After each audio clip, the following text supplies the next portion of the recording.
pessoal, tudo bom com vocês? Galera aí do meu canal, estamos aqui hoje com dois avalistas, tá bom? Um de outro país e outro aqui do nosso estado do Ceará. Eu queria que eles se apresentassem, né? Primeiramente o nosso amigo Anjo, depois o nosso pastorzão também, Robson. Eita, fala aí galera, aqui é o pastor Anjo, missionário Anjo.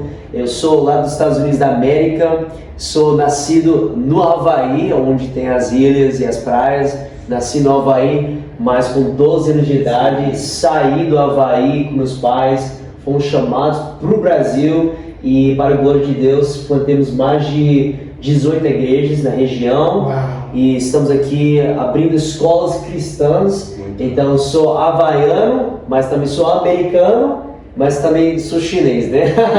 Não dá para esconder, né? É chinês, né? Ah, mas tudo bom? E aí pessoal, tudo bom galera? Meu nome é Robson Oliveira, a gente mora aqui na cidade de Fortaleza, sou natural do interior de Morada Nova, mas a gente está funcionando aqui como igreja, como corpo aqui na cidade de Fortaleza. Vamos lá! É isso aí, pessoal. Eu queria fazer uma pergunta para eles, se puderem ser sucintos, né? E pontuais para a galera que está escutando a gente aprender sobre isso.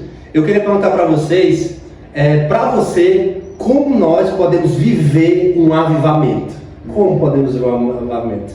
O que fazer, por exemplo, para ter um avivamento? Pode ser de vocês, né? E aí galera, tudo bem? Gente, a história da igreja desde o primeiro século, ela dá algumas diretrizes pontuais e afirmatórias como a gente devemos viver um avivamento. Em todas as gerações, se a gente estudar, não vou nem falar dos avivamentos antigos, se a gente falar do avivamento da Azusa em 1905, do avivamento do País de Gales em 1904, do avivamento das Ilhas Fíjis, do avivamento da América, do avivamento da África do Sul, todos os avivamentos que aconteceram, eles começaram por muito quebrantamento, oração e jejum, ok? A oração, o jejum, o quebrantamento e o arrependimento, eles são princípios fundamentais que emanam e que isso pode trazer e desenvolver o avivamento. Eu particularmente acredito que antes de a gente viver um avivamento coletivo em Israel, a gente primeiro precisa viver um avivamento secreto. Antes de Jesus ir para o monte, antes de Jesus ir para o púlpito, primeiro ele foi para o monte. Antes de Jesus ir para as ruas, primeiro ele foi para o quarto. Então, eu acredito que o jejum, a oração, o quebrantamento, eles são princípios fundamentais que podem desencadear esse avivamento. E aí, Ângelo? Eu acho que para você ter um avivamento, você tem que ter a busca pelo poder do Espírito Santo, né? Porque hoje em dia a gente vê os países que tem mais avivamento é o quê? É o sul, a gente fala Southern, a gente fala Hemisphere, entendeu? Então essa esfera da América Latina está tendo muito avivamento, também o sul da Ásia, Indonésia, Coreia do Sul, esses lugares. E também a África, entendeu? Esses lugares, esses continentes estão tendo muito avivamento porque o povo está buscando o poder do Espírito Santo. Uau. Você vê na Europa, Estados Unidos, partes de Ásia Central, Ásia do Norte, China, Ucrânia, esses lugares, tem um avivamento, ok? Mas não... Quais os desafios para ter um avivamento? Já falou sobre isso um pouco, né, Ângelo? Sobre essa questão de se guardar, manter puro, né? Essa questão de santidade, de renúncia, né? Então acho que esses são um dos desafios para realmente ter um avivamento, né? Essa questão de manter esse lugar no secreto, como foi falado também, né? Esse lugar da simplicidade, como você falou. A gente não precisa de muita coisa para ter um avivamento, Não. né? A gente vai ver a Assembleia de Deus, por exemplo, quantos anos, né? Os caras na simplicidade, né? Muita gente batizada, quantas vidas por reino. Eu queria falar para vocês, tipo assim, qual é o maior desafio para vocês, assim, de por que não ter um avivamento? Esses dias eu estava lendo, na verdade eu estou lendo ainda o Diário de Gunnar Wingre, né?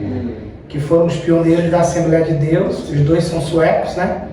Eles estavam em Estocolmo, na Suécia, quando eles receberam a palavra de um missionário chamado Adolfo Udim, e debaixo dessa palavra eles caminharam, eles vieram para o Brasil. Gunnar Wingre e Daniel Berg, eles trouxeram o fogo do avivamento, eles trouxeram o fogo do Espírito para o Brasil, e isso permaneceu até os dias de hoje, né? Então, com a história da Assembleia de Deus, a gente aprende como manter isso. No diário de Gunnar Wingre, ele vai contar que eles começavam a orar às 7 horas da noite e eles iam até 8 horas da manhã. Quando eu comecei a ler o diário de Gunnar Wingre, eu chorava, eu dizia, Deus, eu quero isso para minha vida. Eles se reuniam para orar, gente, 3 horas da tarde, e eles iam até de madrugada orando, entende? Então o que acontece? Eles fundamentaram, eles viveram isso, e eles começaram a impartir, eles foram gerando isso para os discípulos. Existe uma palavra de Charles Finney, que foi um avivalista inglês, né?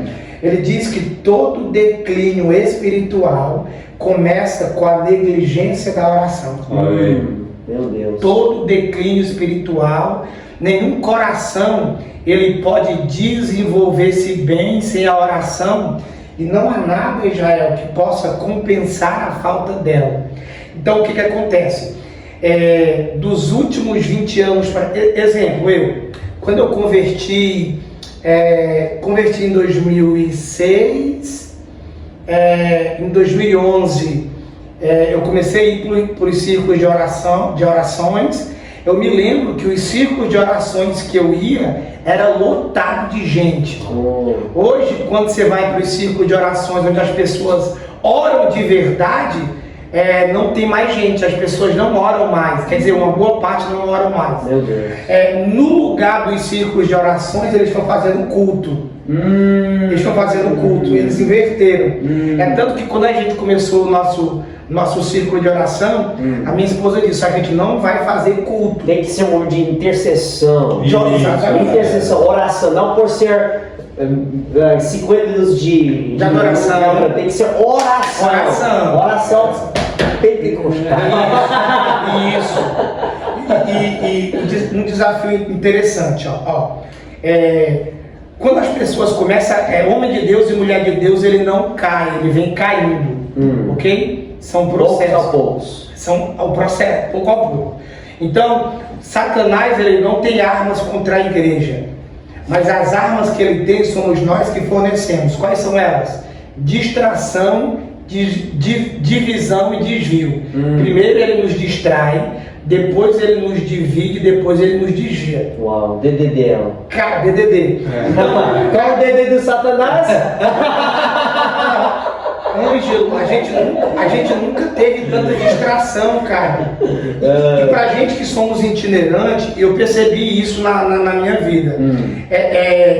Então, tudo que o diabo quer é nos encher de coisas, coisas ilícitas, coisas lícitas, coisas boas, até, às vezes, até o trabalho de Deus, ele nos rouba do lugar de oração. O ministério em si. O ministério em si. Perigosíssimo. É perigosíssimo e é sutil, cara. Por isso que vai ter momentos que a gente vai ter que abrir mão de algumas agendas, de algumas coisas e voltar para o quarto. Isso é desafiador. Esses dias agora, de tempos em tempos, eu faço isso. O Espírito Santo falou comigo, na minha experiência. Isso não é uma doutrina, tá? Robson, quero que você passe uma semana sem WhatsApp. Cara, eu desinstalei tudo e fui pro jejum e fui pra oração. Uau. Fui retornar. Então, um dos maiores desafios para a gente manter isso e para a gente reacender é a gente vencer as distrações. Então, não é por falta de tempo que não oramos, é por falta de vontade. Amém. E aí, Ângelo?